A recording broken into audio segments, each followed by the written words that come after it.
dan sembah nireng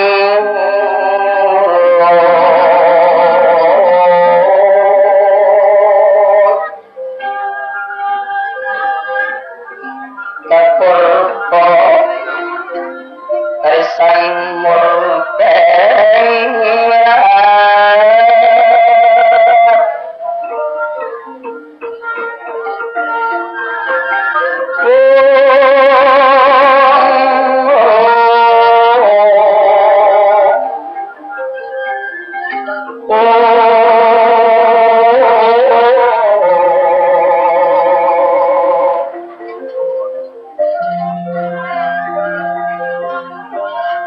pengsanan mengkat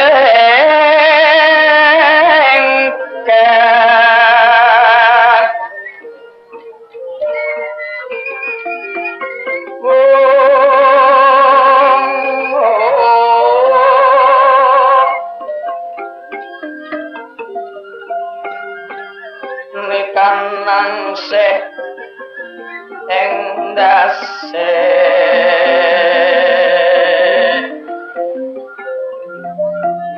mawetku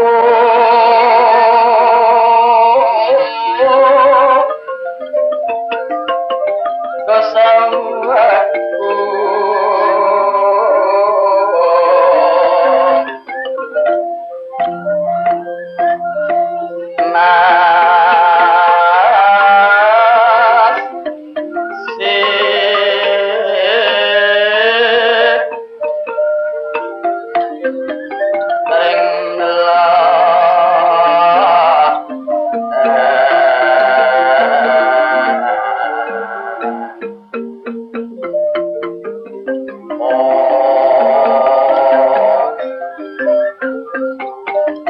kanang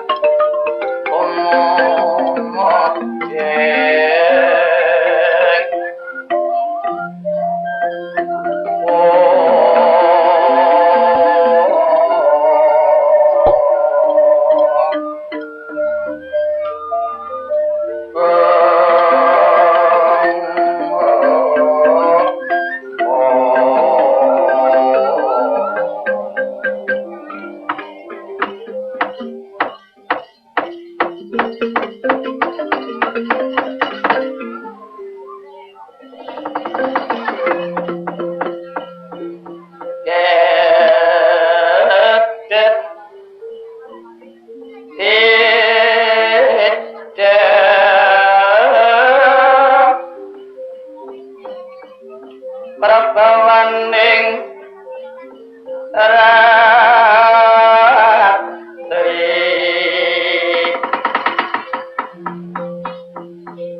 sasat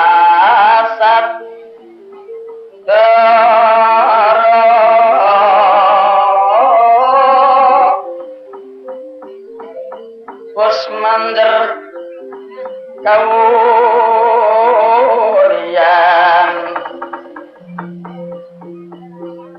tanpa jiwa memanis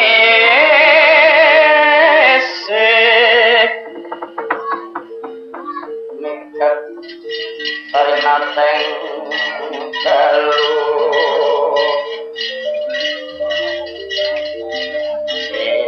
ini woko sangjane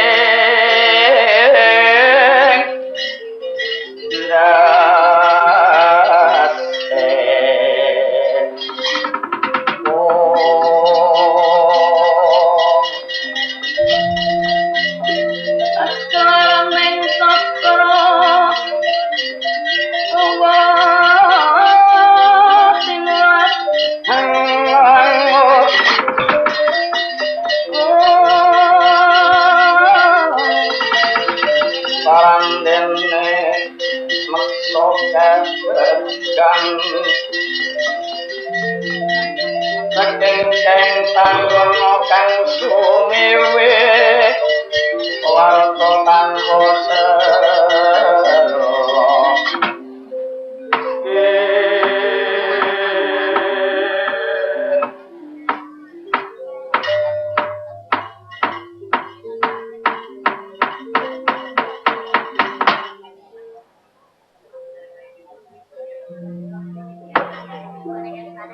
Jagat Dewa Bathara mangestu manik para raja dewaning sunduh Koko Rabu pepunden kawula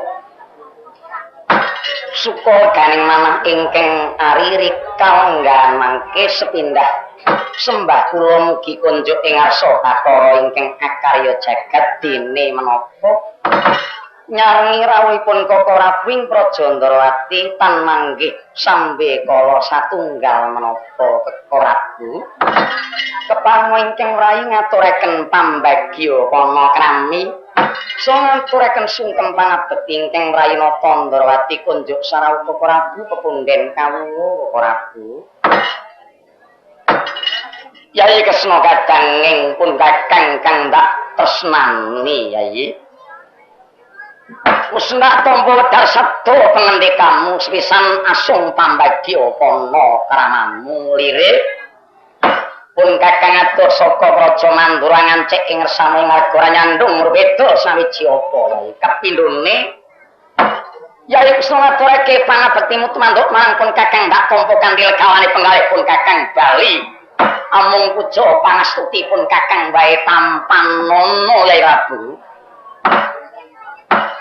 sanget gurawan anggen kawula mundi wedharing sabda Koko Rabu ingkang kawijil paring suka pangastuti tumanduk ingkang mrayi mugi jalarana teguh karahayon ingkang mrayi sakukuban Koko Rabu Yai semono agung ing pamujimu parandene pun kakang mung tuturi ing sedyamu muga-muga lantaran pun kakang rikal lungguhan iki ngrawuhi prajamu dadi jalaraning karahayon Praja Ndrawati sakukuban Yai mangestoaken dawuh Koko Rabu sawetawis kula trimrayakaken pinarakipun rawuh Koko Rabu ingkang ketingal tindakipun nyarengi penemban Durna Koko Rabu Yai wis ora kurang mrayoga rawuhipun kakang iki mau ora sisip kang dadi wedaring sabdamu yen menawa pun kakang iki mau bareng-bareng kelawan panembahan Durna mula kanthi rawuh penembahan iki siati uga tak lilakake marake atur pambagyamu tumanduk marang penembahan inggih Koko Rabu nuwun mangke penembahan Durna ingkang nembe rawuh kepareng ngaturaken pambagya kana krami mugi kunjuk penembahan Astagfirullah dilon mrikan dere puntut tinaga wale kentas blik guduk nyarmanyar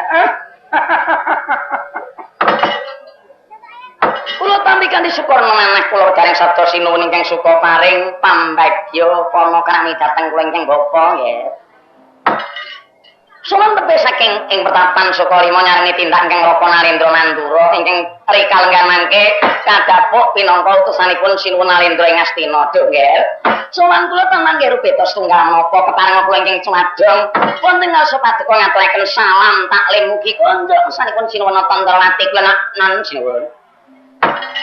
Penembahan Durna ingkang sampun kawijil pangendika karya sukurnaning manah kula mugi ndadosna karahayon kula sakukuban inggih kepareng mekaten namung nderek tuturi ing pamuji paduka sinuwun sawetawis dipun prayogakaken pinarakipun penembahan inggih sampun boten kirang prayogi mantu mangke nderek nyadong timbalan paduka sinuwun Kresna ingkang mangke pepanggihan ingkang Rapa Narendra ing Mandura kanthi menika mangke mugi dados sarana ingkang tuwuhipun manunggaling katang anem miwah katang sepuh petasan menika putra Narendra Mandura menika wakilipun swargi Kang Rama Kasudewa persasate rawuhipun Prabu Baladewa menika kados mijilipun ingkang Rama duengun Sinuwun Prabu Basudewa inggih penembahan mangestaken dawuh sawetawis kekudangan panjenenganipun penembahan anjalarirnaning manah kula dipun prayogakaken pinarakipun inggih sampun boten kirang prayogi sowan kula sinuwun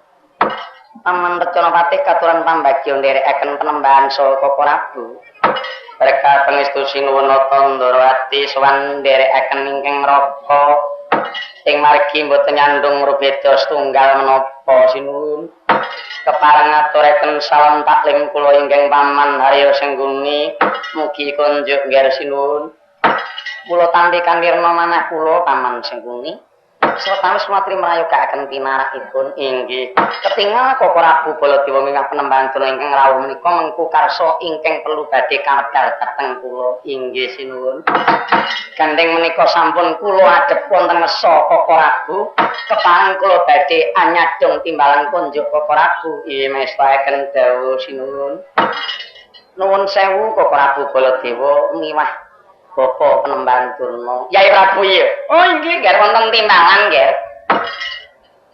Sawetawis menika mangke kepareng kula nyuwun gung samudra pangaksami.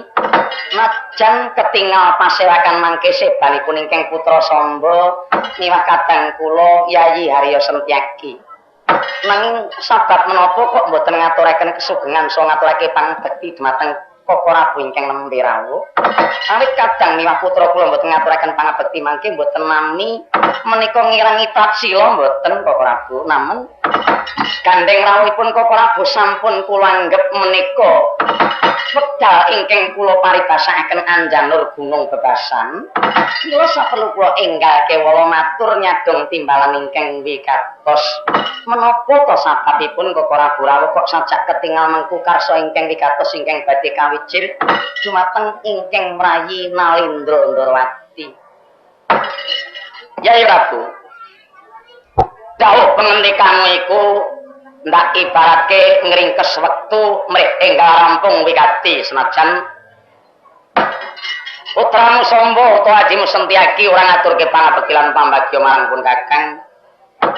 Bebasane sak glugut Pinara Sabta pun Kakang ora ana rasa cuwala ngeswa senajan putraku Samba lan adiku Sentyaki ora ngaturke pangabekti. Mung bae tanggap penggalipun Kakang yen rika lungguhan iki Yai Prabu mung kepengin ninggal nyumurupi wigatinipun Kakang rawuh kang bebarengan kelayan tindake Penembahan Durna Yai. Inggih Koko Prabu. Lah iki ngene. Dapur kerasan Yogya yen Yai Kresna ngendikake supaya pun Kakang micil wigati. Menawa iki engko dawuh-dawuh pun Kakang iki kok anggap lupute pun Kakang alon dhisik kepara Yai Prabu supa ngluberake pangaksamane. Menawa yen pun Kakang engko ngendikane bener perkara bener iki ayo padha ditindakake lan digunakake. Inggih Koko Prabu. Dasare manjing rasane pun Kakang iki dapuk dadi wong tuwa adiku Kresna kuwi sedulurku muda bebasane. Pun Kakang wakiling Swargi Rama Basudewa ya kok anggap wong tuamu dianggap kadang ya kadang wong tuwa ya wong tuwa.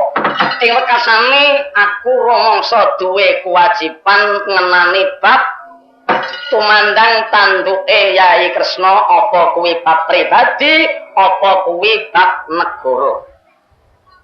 Inggih Koko Prabu. Sarana iku Yai.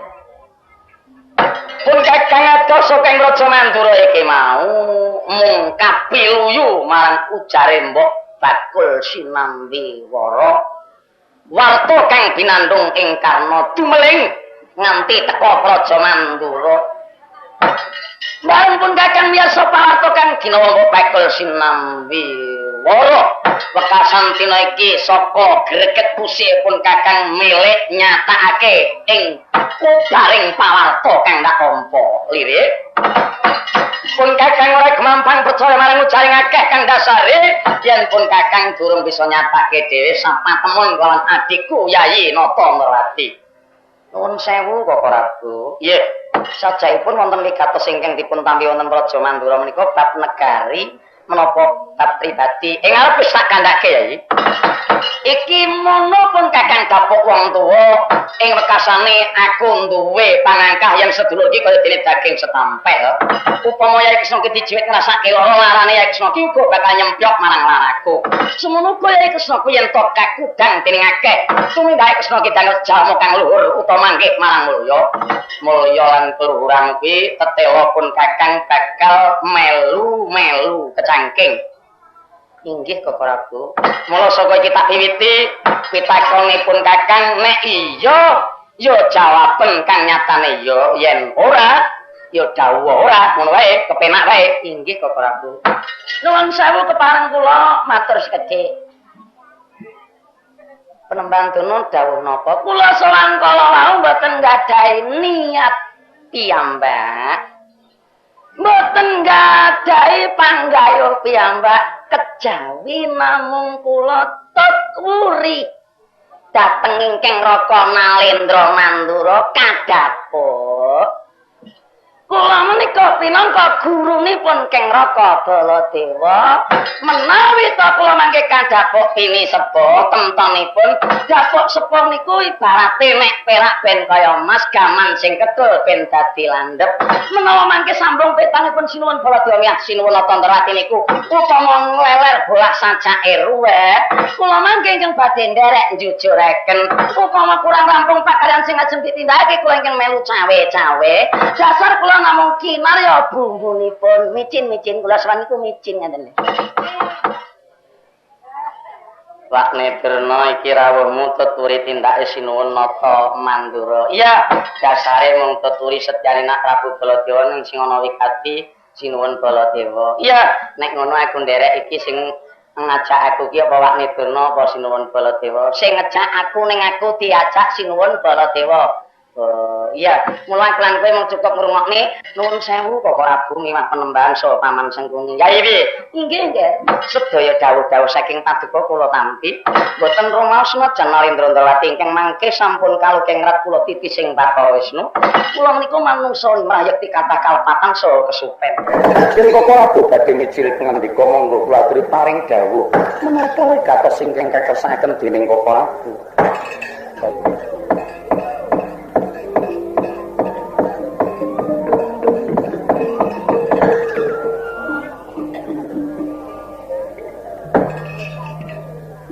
Yai Prabu, inggih wonten timbalan pangandika pitakon kuwi maragake jawaban inggih. Krungu pawarta kang tak tampa ana ing Praja Mandura menawa prikelungguhan sing arepe teka iki Yai Kresna jare arep pahargyan temanten. Temanten sing arepe kok dhawuhake pahargyan sing arepe teka marang Praja Ndrawati dedhawuhan iki sing kok dhawuhne iki sapa ya? Pawarta sing tak tampa iki mau marga krungu yen Yai Prabu bakal pahargyan temanten dedhawuhaning putramu, ndur putramu sing kok dhawuhake iki sapa ya? Menawi toko Prabu mandang bab menika kepareng nyadong duka ingkang kathah. Iya, Yai. Istanipun sekedhik wekdal malih kula badhe sowan ngaturi uninga Koko Prabu yen kula badhe pahargyan temanten. Nanging dereng kewala kula sowan dumateng Praja Mandura, nanging Koko Prabu sampun rawuh anak yenaken bab menika dapur kepasang yogya, bilih kula lepat nyuwun pangaksana. Wis ora dadi apa senajan aku sedulur tuwa nanging urung kok aturi bab anggonmu bakat pahargyan temanten. Nganti aku sumusuh teko marang Praja Ndrawati mung ngelingake bab kuwi, aku ora gedhe ngrasa ngresula senajan to urung kok aturi babape kersane ya Kresna nggone arepe pahargyan temanten nanging bareng atiku kang dadekne kaget iki mang perlu aku ki takon sing arep kok dautne temantenan kuwi putramu sapa ya? Ingkang badhe kula dhawuhaken putra kula pun Dewi Titisari nggih Dewi Kresnawati. Dewi Kresnawati bakal kok dhawuhake inggih. Njur temanten kakung kang kinaya dedhawuhaning putramu si Titisari ya Kresnawati kuwi sapa ya kang calon temanten kakung? Inggih yen Koko Prabu ngersakaken mundhut keterangan bab temantenipun kakung menika Koko Prabu menapa dereng mireng senajan aku wis krungu najan aku wis ngerti ning perlu aku mbuktekne mek pancen cocok kanthi ujaring akeh menawa temanten kakung cocok lawan sing tak ugemi ning jero atiku mung aku arep krungu sak temene Kresna kuwi apa iya apa ora temanten kakung iki njur saiki jawaban sapa sak temene sapa putranipun Kakang Semar ing Klampis Ireng. So pun punakawan Petro.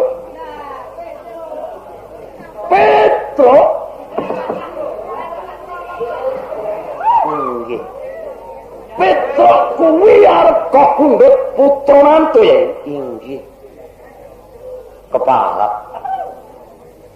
Njur kok jupuk wigati sing endi nek Kresna ki mundhut putra mantu Petruk? Inggih awet jodoh menika tan kena kinaya ngapa? Kose aja ngomongke jodoh. Inggih. Suwijining Nalendra Binetara kondang ing rat sak jagat raya nata Ndrawati titising Bathara Wisnu. Putramu dari Kresnawati ki bocah ora ala rupane, kuwi bocah pilihan. Ing atesing putra Nalendra Ndrawati bocahe ya ora ala, ing wilangane bocah kuwi ya ora klebu bocah kang remeh. Njur kok olehne Petruk lho, Petruk ki wong apa yai? Mula dhisik sadurunge iki engko Yai Kresna nglaksanakake dedhawuhaning putramu Kresnawati kelawan si Punakawan Petruk. Saperlu aku saiki ngaturi uling marang Yai Kresna. Dasare aku ki dadi wong tuwa. Menawa iki engko Yai Kresna kuwi kena tak eleke, ya dasar aku pengen wong tuwa kepengin melok ngersa asmamu awit. Nek Kresna iki dina mundhut putra mantu si Petruk, mongko Petruk ki sawijine paungan mung tanggep gedibalan Punakawan batur tukang ngengel. Lho, yen diarah saka luring derajating Petruk ki mung diatur. Teman dina iki njur bakal dipundhut putra mantu Yai Kresna, bakal didhawuhne putrane Yai Kresna lho. Njur mundhak apamu kondangmu sak jagat raya. Nek kinutangake Kresna mantune kok mung trima Petruk dirah bagus ora bagus. Dirah donyane ora donya. Gagahe kliwat Petruk ki jeneng runggung jiwan loro mertanggung siji kedawan lho wong kaya ngono kok murih apane ngono lho Yai lele ya Kresnawati ajeng diolehke Petruk nggih ya Lawang Petruk iku ndiang sak jagat wong setengah lho. Lah kok arep dijunjung dadi mantune Ratu Ndrawati gek Kresnawati ki cah jeleng lho. Lamun pinilih ing tataraning putra ratu kejaba derajate putri putraning ratu bocah endah banget edi banget silang netra sarwa ngresepake ya lawang tandhagon kene antri lho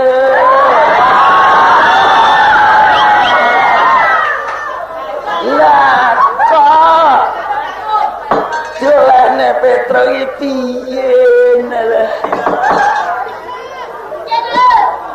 Yai Kresna. Saka terus ingkang diatur lan pitakon kuwi iki ada dasar. Yai Kresna yen nganti kengko kebajuk, nganti kengko kebanjur sediamu olehmu bakal pahardian temanten iki ndautne si Kresnawati kelawan Petruk sak tenane iki mengko petungmu wis dadi kepeksa iki kaya tak bubrahi lan tak urungake yen petungmu kuwi durung gumathok lan durung dadi syukur iki engko bakal aja nganti kaleksanan dasare aku melok isin aku melok wirang yen Yai Kresna iki mung satemah duwe putra mantu Petruk ora kurang putra ratu kang Binetara putra ratu kang sugih bondo donya kang milik ngayunake putra putrimu si Dewi Kresnawati parantene yen dina iki mung arep padha ing Petruk terang-terangan aku kurang atuk Yai apa petung iki wis dadi apa iki mung kalebu pang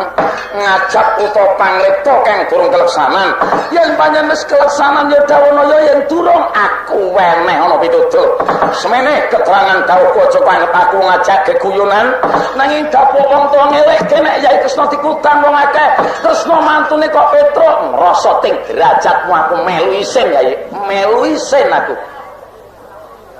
inggih nggih menika dipun penggalih nggih ya tenan lho inggo lek kelakon tenan ya jabang bayi monggo nurunana gek turunane kaya apa lho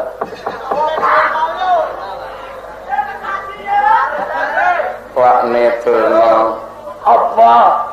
Aja melu-melu nyacat karo Petro, kuwi ngono dudu garapamu. Senajan dudu garap aku ning melok kelas karo bocahe aku, bocahe sapa? Tresnawati. Lah Tresnawati kok olasi dasare apa? Bocahe ayu. Wong tau ditakokne panut ora oleh kok.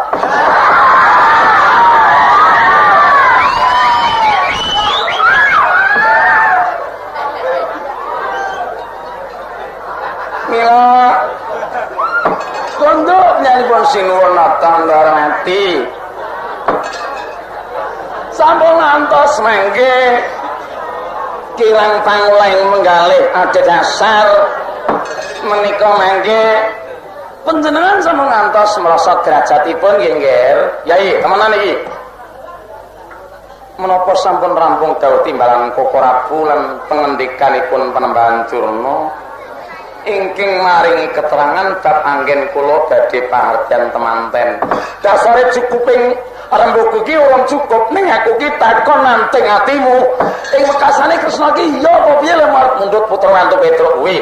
Nek iya kengko Petruk wis dadi kudu kok urungke. Nek urung dadi Petruk saiki ayo enggal aja nganti keleksanan. Enggal dibalekne wae rembug iki nek pancen durung dadi diwangsuli mangke pun to mengke kula golekne kula golekke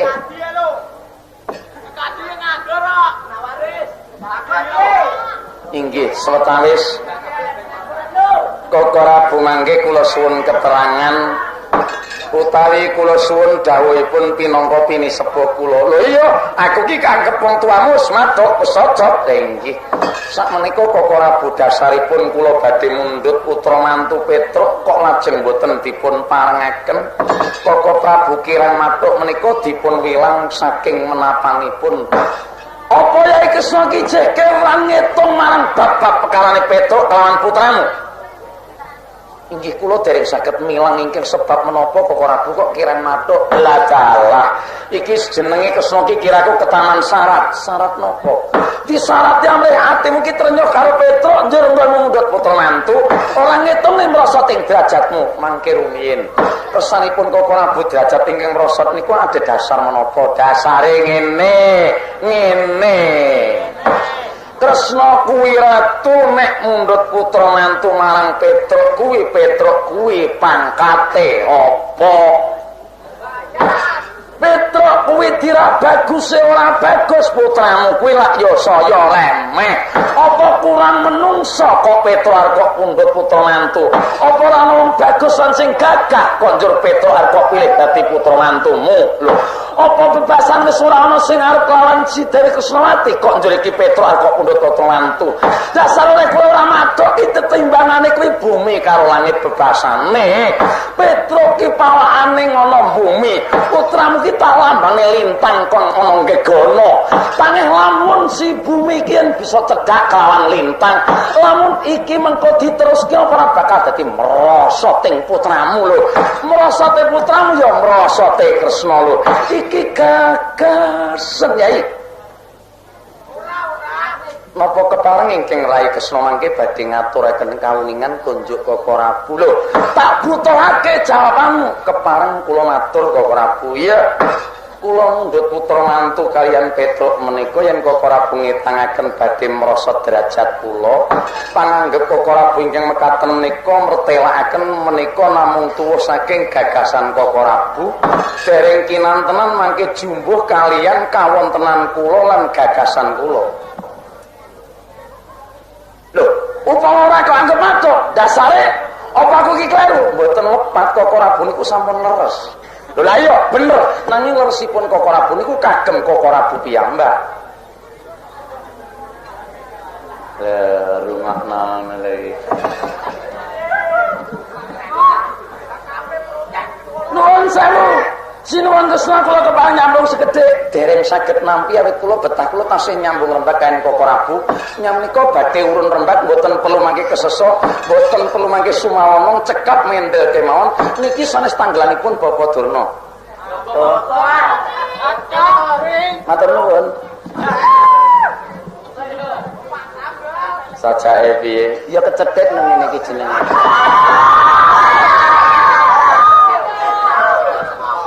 Coba Yai. Saiki wekasan sing kudu tak tampa. Anut saka pinemumu kok urung sine madhok lan pinemuipun Kakang iki piye? Sakmenika kepareng kula miwir lelampahan boten telu kula ngaturaken ingkang kanthi kathah-kathah ingkang wekasanipun kula kepengin mundhut putra mantu Petruk menika boten trenyuh bab rupa, boten trenyuh bab bondo donya, nanging trenyuhing manah kula rumaos kula sampun keputangan budi ingkang sak kathah-kathahipun dateng tapak lelabetanipun Petruk tumanduk dateng Praja Ndarawati. Ngenani apa-apa kok Prabu menapa mboten ngeduk ing kalanipun Praja Ndarawati kedatengan mengsah ingkang naminipun Prabu Pandu Bergolo. Pangamukipun Pandu Bergolo ingkang wonten ing Praja Ndarawati menika ingkang kangge jago kula ingkang saged ngunduraken rumiyin menika napa saking sabiyantunipun Koko Rabu, menapa saking Penembahan Turna, menapa saking Yai Duryudana, menapa saking Petruk. Rumiyin kinten-kinten wakne Durna niki nek sing labuhe. Ni omong apa to yani kok nyengkring ta niki.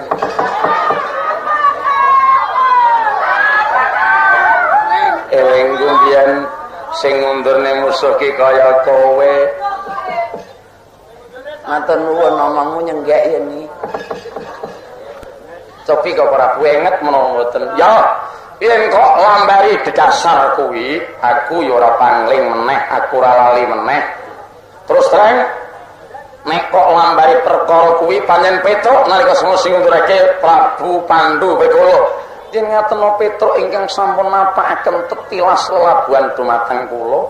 Yen mekaten tentreming Praja Ndarawati wonten pangamukipun Pandu Bergolo menika ingkang jalari Petruk. Upami kula maringi ganjaran ingkang rupi Petruk menika bobotipun kan labuhan Petruk, kinten kula taksih awis labuhanipun Petruk timbang reganing putri ingkang badhe kula paringaken. Yen Koko Rabu mangke mboten marengaken inggih saged kemawon wong panjenengan Koko Rabu mboten dipun labuhi Petruk. Nanging nek Kresna niku sing rumangsa dilabuhi sing wis keputangan budi ki Kresna wis rumangsa krasa lan ngrumangsani lho. Jerasa krasa rumangsanipun kula ingkang sampun nate dipun labuhi Petruk lho. Petruk kula pundhut putra mantu niku samestyanipun jering nate dipun labuhi kula. Dene Koko Rabu mboten matuk niku lak kagem Koko Rabu nyataken Koko Rabu menika kepengin badhe njunjung kula. Panjunjungipun Koko Rabu kula kedah pados putra mantu ingkang derajating anak ratu utawi putra pendeta. Najan putra ratu lan putra pendeta ning lek mboten labuhi sae dhateng kula lho. Guna paedahipun menapa? Senajan niku pidak pejaraan kere bebasan munggah ing bali. Ning Petruk niku labuhi sae. Niku wajib kula mulyakake ingkang kula budi niku mboten bab tata carane bondo donya. Ning kelakuan lan tata cara tumindakipun.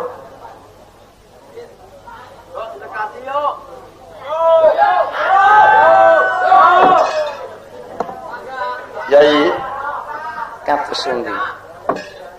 Yen ngono saka kesane Kresna ing mangsa iki tetepe putramu kok dawuh kaya Klan Kresnawati antarane Petruk kuwi kok dawuh Klan Kresnawati inggih menawi to menika mboten kula dawuhaken kula mangke badhe ketagih kaen Petruk. Wis ngene iki Petruk apik. Perkara Petruk iki apike dina iki diwulungake. Inggih. Petruk kuwi ganjaran ya diparingi, ganjaran ya diparingake. Nanging paringan ganjaran iki aja diparingi putra-putrimu nanging dijoli bondo donya. Petruk njaluk pirang yuta wilangane dhuwit. Bangsa Picis Raja Brana Inten Jemerut ngangge wilangan pirang kilo, ora sak kilon kintalan to tontonan ngono ae. Iki engko nek kurang bondo donya saka Praja Ndarawati tak pundhutke saka Praja Mandura. Pira regane pitukane Petruk lelabuh marang negara. Nanging aku ndek penjaluk putrimu ki aja kok paringe Petruk. Aja kok paringe Petruk. Kuwi penjalukku. Menika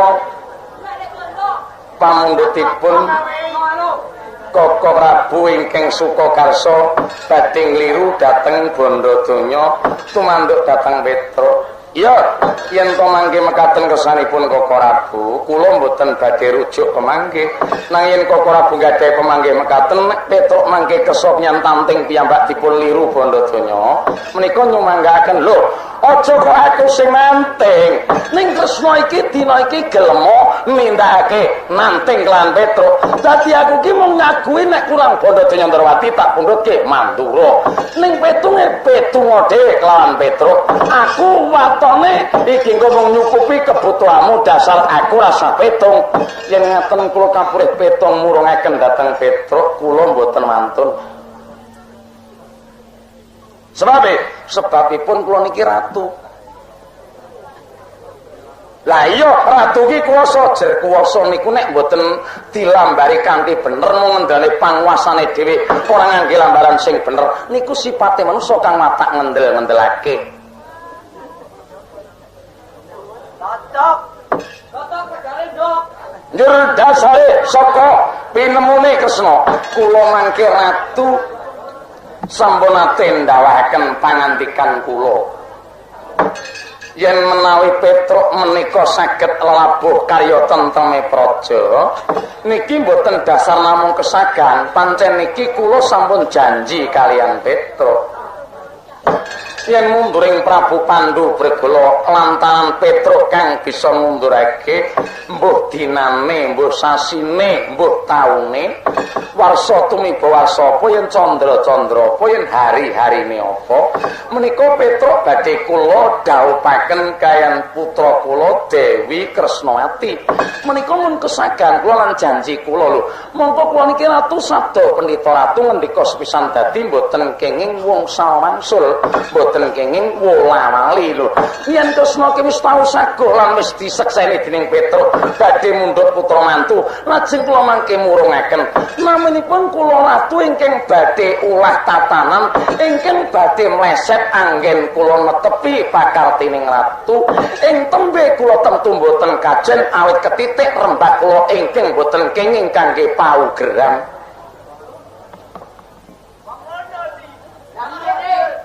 Nanging nek ana nesune Petruk, ana nesune Petruk sing tanding aku, bab tanding kaen Petruk nika dipun tandingi napa? Petruk ngamuk tak kembarane. Monggo tak rampungane kanthi menapa? Kanthi piantun aku duwe senjata nenggala. Lah menika saya ketingal lepatipun. Manungsa ki ora kena ngendhelne duwe landheping pusaka, wanining tarung kandeling kulit uleting balung. Niku mangke klintu pakartine manungsa ki ora kandeling kulit atos sing balung. Nanging niku mung saka penreto nindak sing diperdi. Manungsa niki mboten kaya kewan kok ora Bu. Lah iya. Lah trai angel petungane. Nuwun sewu, usul.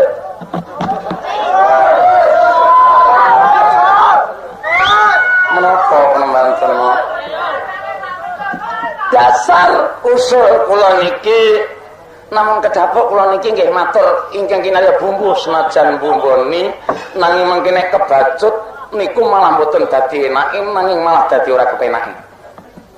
Arep bumboni apa iki? Saniki Petruk niku ditimbali mawon, mboten usah ditimbali Petruk mangke mesinipun sowan wong kula semados wedal nika kula panggihkan Petruk. Lho, niki mangke mriki. Nggih. Ngaku mang wis ero Petruk ngenteni ning njaba. Mulane iki engko nek kowe lem ngrasani kebanjur-banjur iki engko enek paritasane wakne benon nyencem wisa mandi awakmu dhewe. Nandur awe engko bakal ketukulan teman gatelon mergo awakmu dhewe. Kowe karo Petruk dicawisi goni lho mau. Lho, ya wis nek ngono ndak sida omong aku.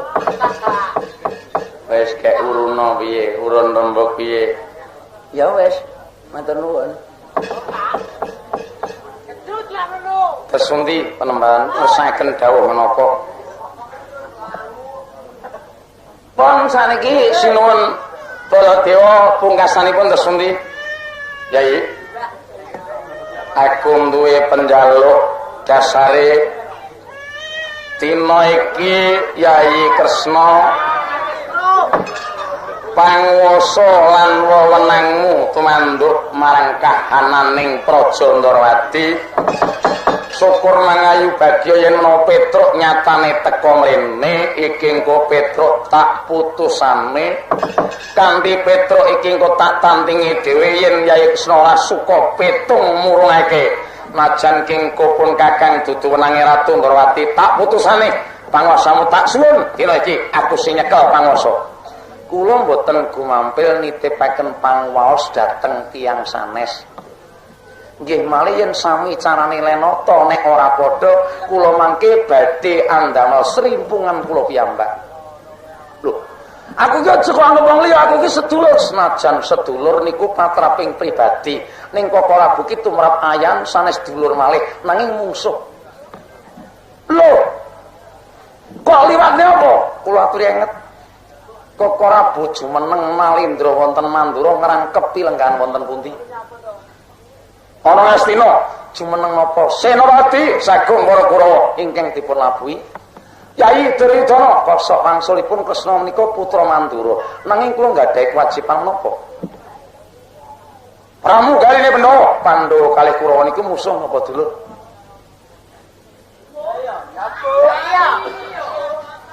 ayen yen kok wilang saka kuwi Tatara kewajiban Pandhawa kawan Kurawa senajan sedulur nanging musuh mila mangke wajib mastani Koko Rabu mbela Duryudana kula mbela Pandhawa naminipun Koko Rabu menika inggih musuh kula niki botohe Pandhawa nyamenika botohe Kurawa lho saminipun kewajibane musuh mila kula mangke masrahaken panguwasa dhateng Koko Rabu nggih malih nek Koko Rabu menika mboten ketitipan jajile Kurawa kenek aku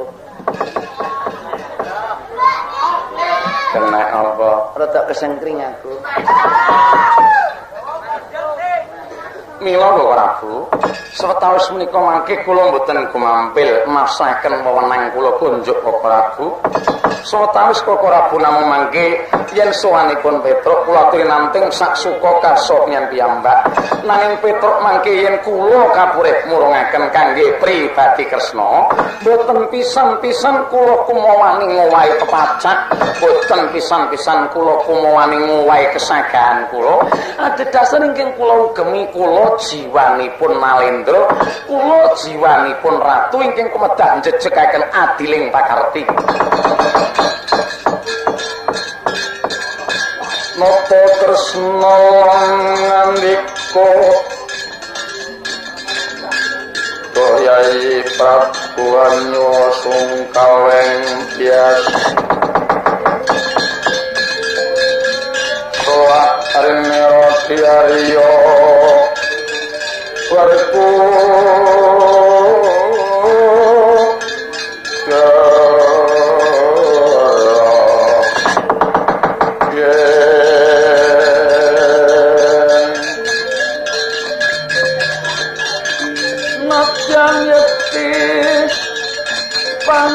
Pangapas tingkat Kurawa Citra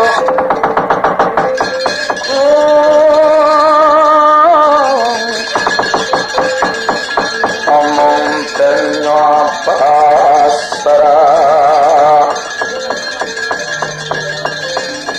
merempet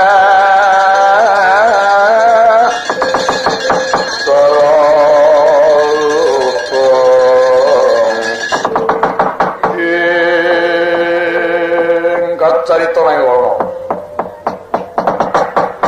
Sang Nata Ndrawati kinembulan ingkang Laka Nalendra Mandura ing paripurna samya pangandikan samana bebasane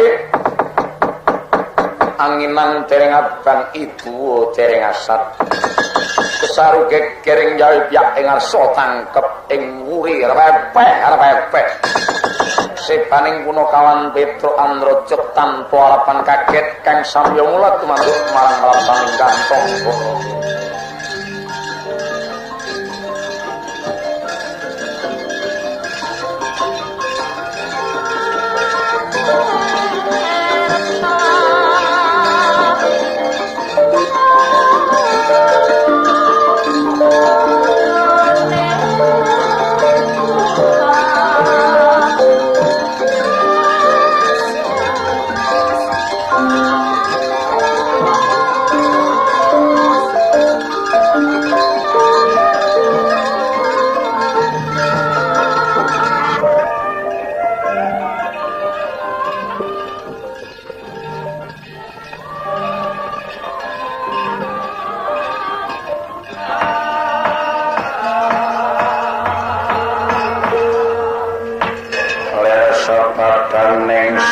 meleng mangulati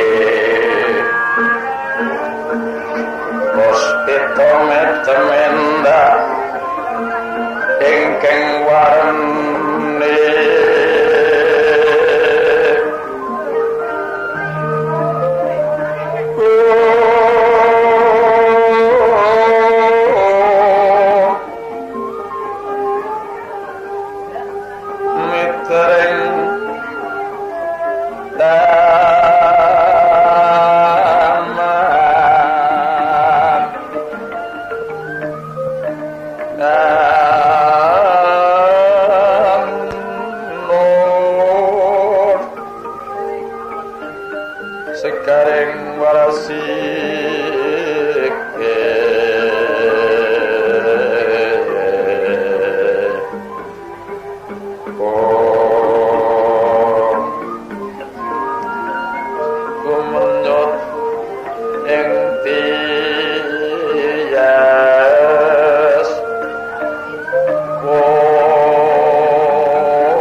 swadake kang katon sebono ngabyantaran ingsun iki mau ora pangling penyawangku Punakawan Petruk kang sowan padha kanthi Raharja Petruk sowanmu ing Praja Ndarawati Petruk berkah pangestu Ndara sinuwun nata Ndarawati sowan kula boten manggih awangan setunggal menapa kepareng ngaturaken sungkem pangabekti kula ingkang abdi Punakawan Petruk calon putra mantu panjenengan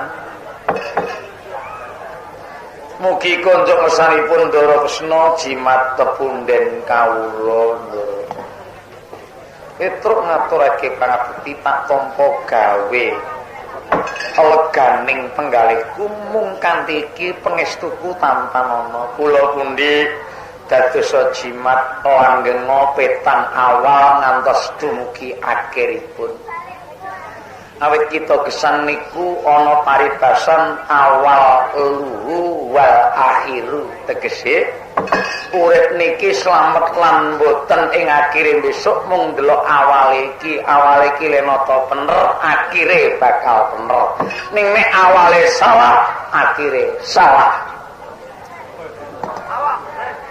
itu iya yen ngono prayogakno dhisik ing mangsa iki aku banget gunging panuwun dene Petruk wis duwe panemu bisa lestari lan widodo sarana rembug kang wis dadi dianggep apik iki lestariya sing ala aja nganti tumeka nggih matur nuwun ing atur kula mugi-mugi kaleksanan pangabekti kula wangsuli ngiras pantes niki halal di halal gitu niki mongsone sawal sesuk sore niku mun kupatan niki pinten-pinten kelepatan kula kunjuk Ndara Kresna lepat ingkang sarana kula sengaja tuwin boten sengaja lampah setindak wiraos kula sekelima ingkang boten angsa idine sara saged lebur ing dinten Aryatin utawi riyaya wulan Sawal menika Ndara Petruk iya wis tak tampa kanthi legane atiku ing mangsa iki aku semono uga yen ana luputku aku ya di ngapura Petruk nggih perkara manungsa luput niku mun ngene manungsa niku bener tok nggih mboten saged luput tok ya ora al insanu mahal tok wanesian ngoten nggih Dadi manungsa niku kalane luput ya ana kalane lali ngaten. Ing wekasan kula sowan menika mangke kepareng kula namung dipun paring ana wekdal dipun dangu anggen kula sowan menika mengku tujuan napa niki mangke kula aturi dangu kemawon. Sajake wektune mun rodok wengi kok. Ning mangke lek tregasaan yo kek piye? Ajake niki kok garapan kok rada akeh niki.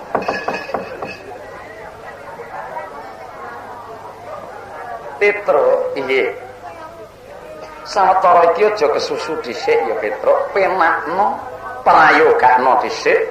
Sowanmu tumanduk marang ing Praja Ndarawati. Iya, sampun boten kirang prayogi. Petro sowan marang Praja Ndarawati sausing lungguh prayoga durung wae tak paringi pasunggatan pinangka bujanaku klayan Petro. Rikalungguhan iki Petruk sowan marang Praja Ndarawati iki sak temene ana wigati apa to Petruk ora ndak timbali kok sowan saka gedene pangrasaning penggalihku samangsa iki mung enggal nyumurupana punakawan Petruk kuwi apa diutus wong tuamu apa diutus bendalamu Janaka apa mung sarana prentuling pribadimu Petro? Inggih. Upami kula matur mangke napa mboten ketingal yen kula mangke namung dedawa lampah Den. Sebabipun kinten kula Ndarawasena niku mboten kesupen. Ora lali. Gitu. Sak mangsa semera Petruk niki mesti ora bakal lali apa kesaguane. Lali nalika Petruk dereng ketingal, ning nek Petruk sampun ketingal, yekti apa sing tawono kedadean gandeng kalih Petruk. Ndarawasena mesti sampun kegugah penggalih. Dene kalane sakniki pinanggih rewa-rewa takon, niku mboten lali nanging kinten kula nglali, ya.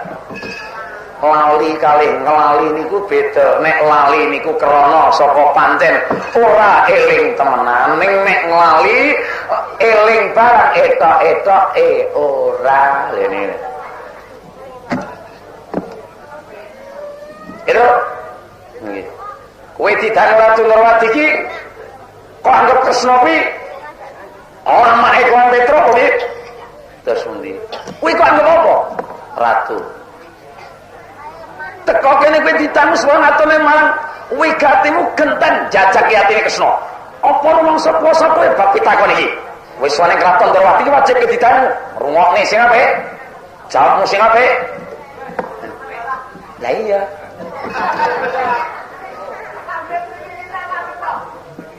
Saiki matur. Pratamu iki mangono sedya apa? Matur. Nggih. Nggih perkara Ndarawati mboten nrimakaken kula pitaken kalih Ndarawasena sakniki kula nggadahi ukuran Ndarawasena kula matur ngaten niku napa rumangsa kula niki nyepelekne lan ngremehke napa kula menika matur witing klapa saklebune Petruk iku sak benere yektine aku ya wis eling apa kang tak tandukne duk kawaning klayan Petruk nanging rene akeh pakaryan sing tak sambungke Petruk dina iki Petruk kuwi tujuan baku lan bakuning sediamu kuwi ana wigati apa kuwi terangno Petruk.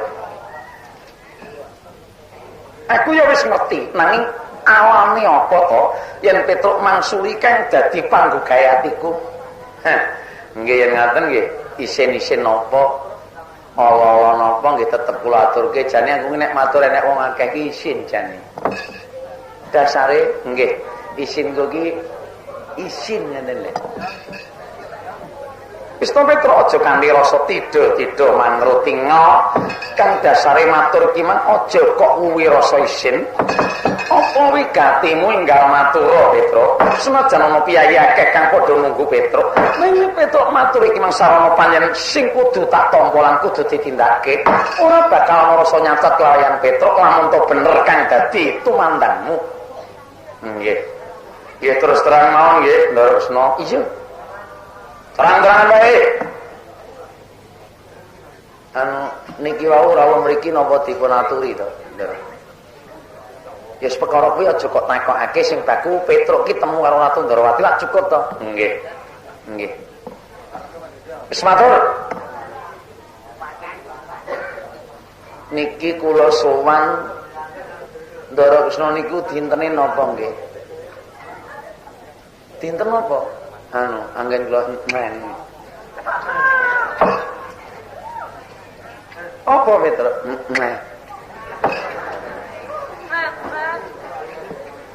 Iki ke apa ta kuwi lho.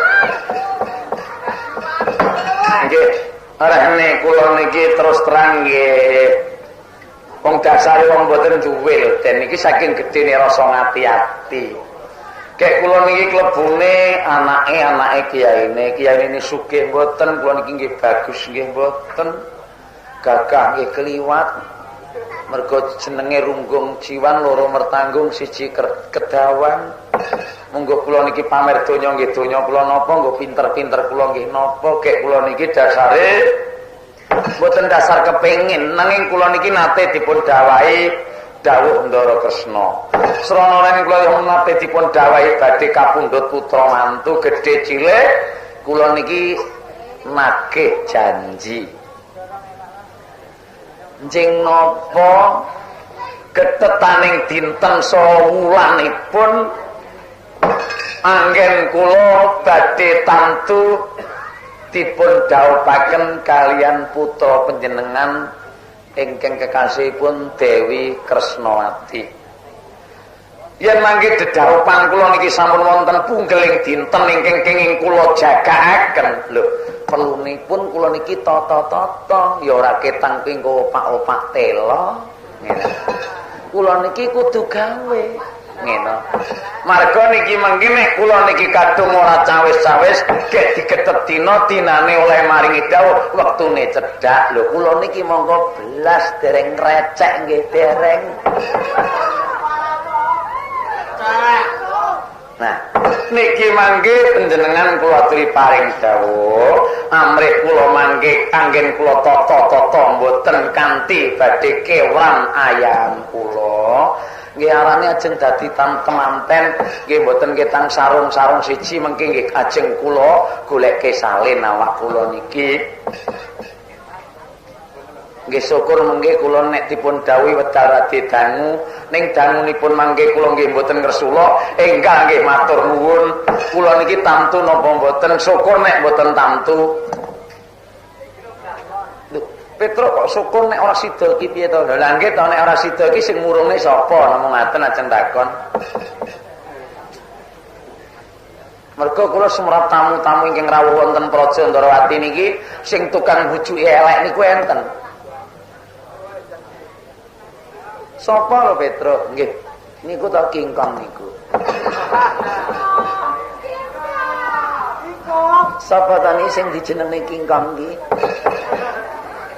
Ya kabeh ku mau mung tirah rasa rumangsa ya pokoke kowe kudu mikir ngono ae. Wong kowe ya tau ngrasani Petro.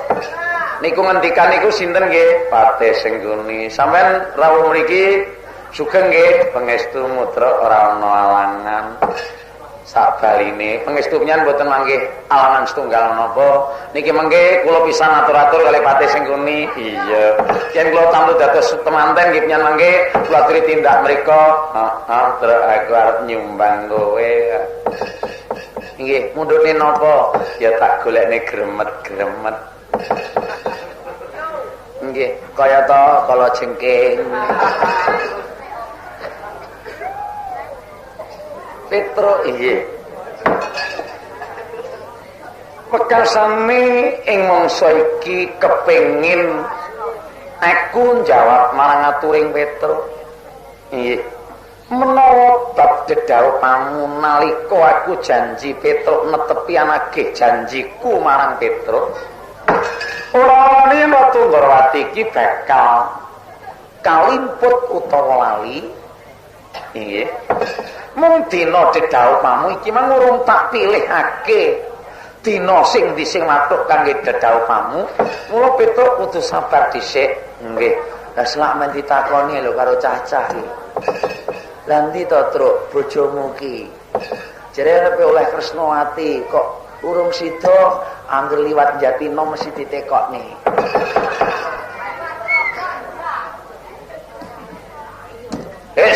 Petro inggih kowe takon wigatine dina ketetan utawa dina geling rembug. Punggel rembug tak punggal saiki. Oh syukur nyen pinangka ini sepuh mugi katur kunjuk wa Prabu Baladewa. Lho piye? Lah nggih to calon ponakane iki Raya Siwa ta. Ngaturaken pangabekti wa Baladewa mugi kunjuk kula calon purunan mantu. Wah, aja kesusu dhisik, aja kesusu. Aku kuwi arep ngandani kowe. Inggih, pungkasan petung tak punggal saiki. Inggih. Tampune benjing nggih dados manten. Aja kok kira dadi manten punggel rembug. Nggih. Petruk tak tuku bondo donya atas janji saka Kresna. Kesaguhan Kresna bab manten ora disidake nanging kowe njaluk bondo donya pira cacahe ora kanthi tak nyang sak ucaping latimu. Nyuwuna bondo donya wae sak ucaping latimu. Kangge napa niku? Nggih coli kesaguhane Kresna. Nggone arep mundhut putra mantu kaliyan Petruk. Kula kan rabi ale donya. Iya marem kuwi tak joli bondo donya. Lah marem kula bondo donya niku ukuran niku lek ndara Baladewa sing ngukur. Ning marem kula mboten niku kok. Kowe iki wong ora duwe, kowe iki ora duwe. Amrih kowe iki bisa becik disalang sandangan sing apik. Papane dibangun sing becik, apa kuwi jugane ditekel? Apa ngangge teras sing apik? Apa ngangge sandangan sing uwel? Perkara kula niki mangke dipun sagahi Ndara Baladewa bab niku. Rene kula niki pun kaloka badhe jauh kalih Kresnawati nek niki mangke namung dijoli bondo donya brana niku ukure dereng mesti ndadekne mareme ati kula sing ndadekne mareme ati kula niki mangke nek sida gandeng tangan kalih Kresnawati titik tidak ada lain selain itu saja. Tadi kowe mau dijoli bondo donya mboten. Bodho kowe dibodhokne karo wong ya bene dilokne ora ngerti ya bene. Swarga neraka manusa iki diwengkubatan sara pribadine dhewe-dhewe dening ukuran ngijoli bondo donya kangge mriku mathuk ning kula mboten mathuk kok. Lan kula mboten petung kalih mriki kok petang kula mriki ngene-ngene iki lak mung wong padha ndelok ngene iki. Bokor. Enek wong petung manten kok padha geger. Ya Kresna, nuwun pangandika. Petruk iki putusane Wurana. Wurana gelem ra gelem diwurunake dawuh Lante Kresnawati. Kula mboten mantun kok ora. Wani nek nesune Petruk aku sing nadahi. Senajan kok ora bengking saged badhe nampi kridaning Petruk.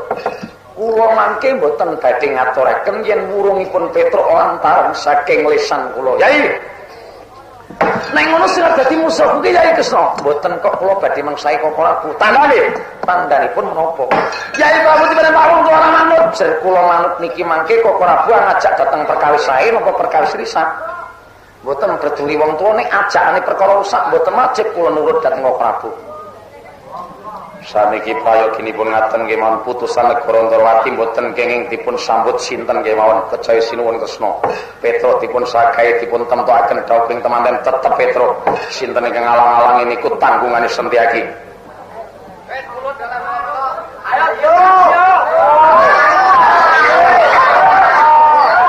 Sentyaki. Kowe nantang aku yo. Boten nami nantang. Nyatane sapa sing ora matuk dianggep bakal dadi musuh Sentyaki. Jer kula beteng ing praja nggih anteng ing Negari Ndrawati. Tetep ing daos sinuwun Kresna sinten ing badhe mencengaken jejeking tumindak sinuwun menika kula anggap alanganipun ora peduli wong tuane tapoi. Cacak niku.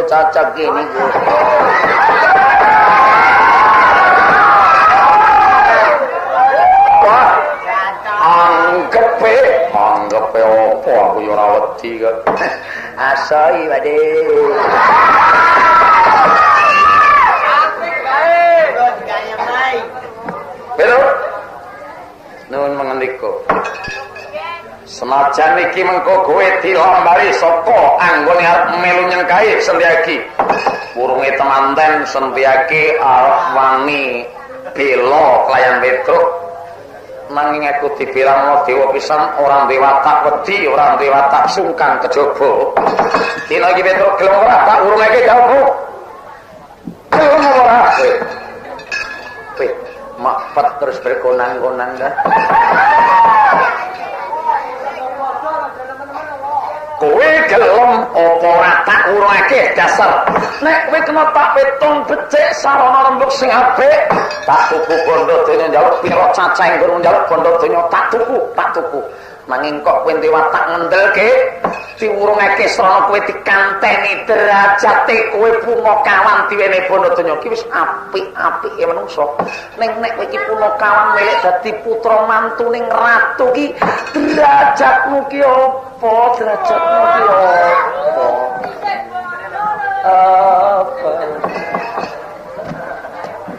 Mana kok itu? Perkara kula manut mboten angel, jer pegawean manut niku sing tak anggap apik dhewe. Ning manut niku lek nek manut niku lek nata ora bener, niku mengke nek kula manut ditata perkara sing ora bener. Jenenge kula niki manungsa ora keduwe akal, ora kengginan ilmu. Ning pikir niki kena nggih mikir, akal niku kena nggih gunakake nglimbang lan nimbang. Yen niki mangke dasare kula diwurungne sing wurungne Prabu Baladewa sakniki Ndara Kresna ingkang kula wangsuli pinangka nyen calon bapa maratuwa. Ning aja banter-banter. Metu aku. Ni nyandi metu aku.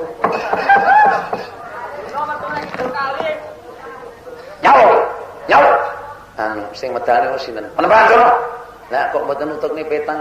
Kuwi ngono nderek aku. Nggih.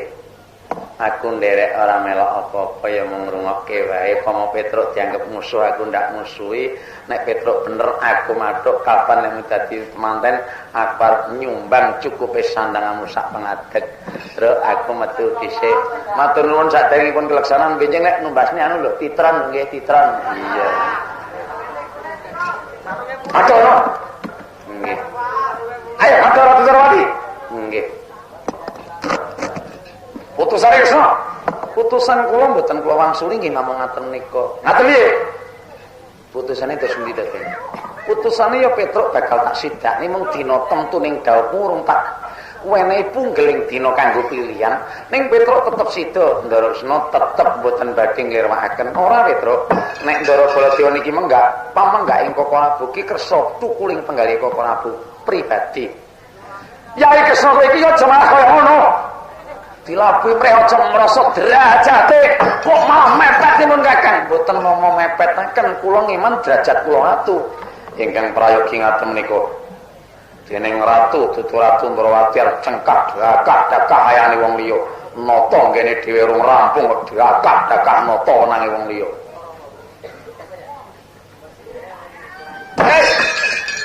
Pero lho, wong sing jawab kono sing dikampleng kene to. Ada rene.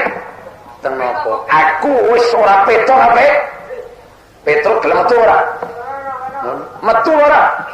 Nah, medal menggelek mencekap petange. Saiki kudu tatake saka kraton. Nah, nek kula mboten purun taseret, lho mboten saseretan nek petunge genep ngoten mboten saseretan. Mlaku dhewe cek iso kok. Ning nek petong niki mengke nyeret dasar mengendeli mau nek Ratune Ndrawati niki mengke nglilakne kula dieret-eret. Lho, lek ngono Ratu Ndrawati iki ora iso gawe putusan lho. Ah iki apa ta aku ki urung mutusi ngono lho. Aku urung bakal nglilakake lan ora bakal ing nyengkahi perkara kabeh ki tak jaluk amrih apike. Sakniki nek Ndara Baladewa ngaten niki klebu perkara apik napa perkara elek. Ora sah kok takokke bab perkarane kowe dina iki sing ngutusi aku modhep rene. Aduh, kecetek lho, kecetek. Petruk kok telaten wis diawut ae. Sentyaki iki apa to iki lho? Wong kaya ngono kok ajani. Anu niki trewangane malah rung teko lho. Petruk, yen menawa pengajaping Koko Prabu sedyaning Petruk diperintah madhep.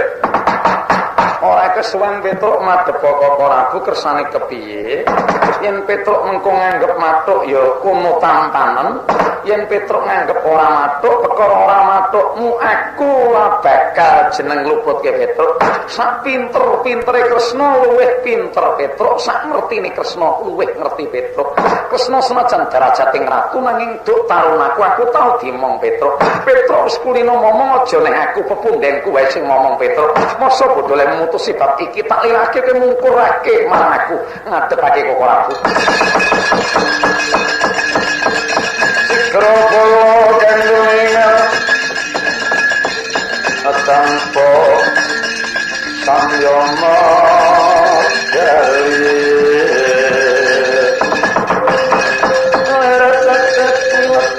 engko do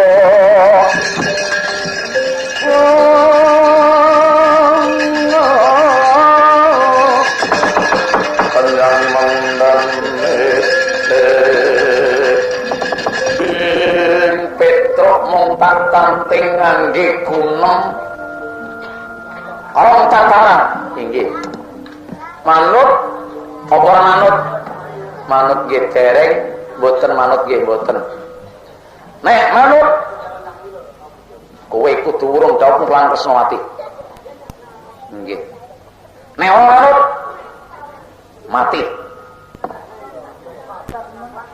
mati iki pungkasan aja keguyon iki nggih matur nuwun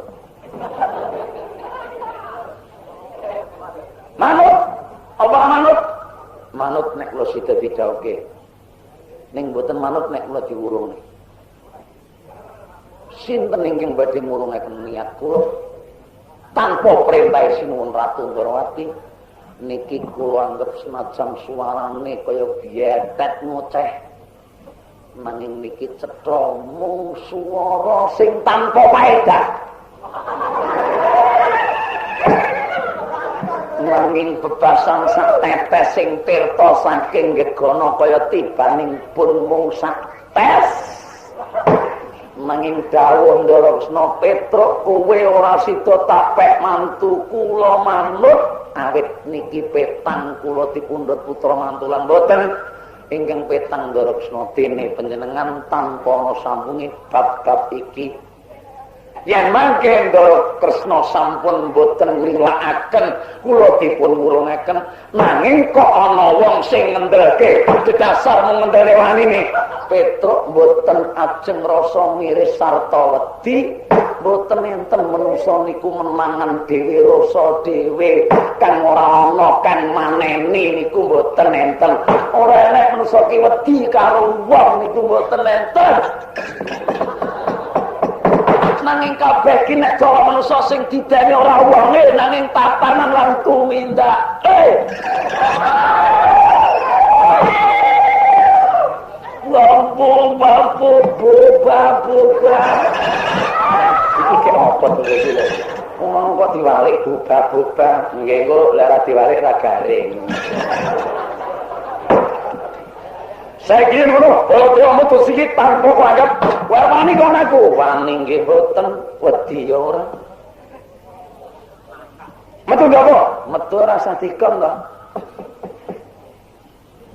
Petruk nek diseret kowe punggo nggih nyapa ora rumangsa luput kok iki kok ora njaluk jane ayo metu jowo